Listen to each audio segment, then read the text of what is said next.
So the initial compromise happens. That may take anywhere from a day. Usually it happens very, very fast, but it happens, and then they lay low. And then they're going to come back and check and say, okay, yep, I have persistent access into here. I may compromise a couple other machines to keep, in case they detect one, I have this access into another machine or whatever the case may be. And they just keep doing that over and over. All their job is to keep that persistent access. And then they'll go on the dark web and offer those for sale, because they know that I don't want to go any further, right? That's it. That's limited to my skills. I can make good money doing that. That's what I'm going to do. Other threat actors will then buy those lists, and then they're going to go in and use that access and determine what type of company it is, right? So they're going to go see, well, is this a small mom and pop? Is this, a pipeline? Is this, a meatpacking plant? Is this whatever the case may be? And then determine from there if they want to continue with that attack. So then they will get, again, when I say these guys are system admin level guys, these are very smart system admin level Active Directory type experts who understand how to pivot and do all the naughty things you can do with Active Directory, which is a lot. And so they will gain this kind of overarching access into the system and say, okay, I'm ready. Now I have a choice.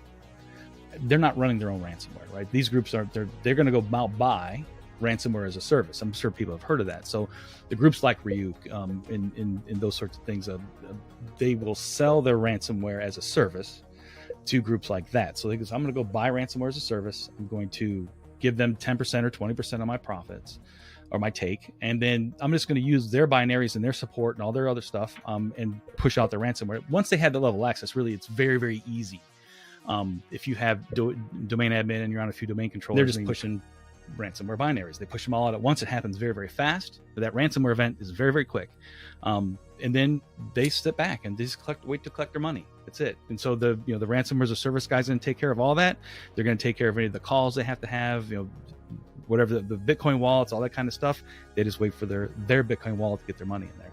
But that's why it takes that long, because that's usually how these things happen. It's not just one threat actor. There's multiple threat actors along the way, all trying to get their little piece of the pie. So this is fascinating, really fascinating to me, and it brings up a couple of points. One is that this is a systematized business that these guys are operating that is not unlike the businesses they're attacking. Like, this is not just some kid eating pizza in his basement. Like, there's real business processes and systems in place to execute successfully on these types of cyber attacks. Yes, and they're ran like a business.